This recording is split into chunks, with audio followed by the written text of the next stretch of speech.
In Lisbon, the food truck battle's spotlight shines on the city's brightest street chefs as they race for flavor supremacy. From pastel de nata reinvented as savory bites to grilled sardines with Yoli, each truck brings a signature twist. Owners swap tips after long nights, turning rivalries into mentorships while inspiring a thriving Aliside dining culture.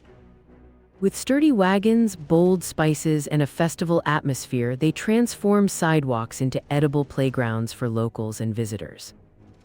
Together, they push sustainability, local sourcing, and community events, proving competition can celebrate craft and lift Lisbon's food scene.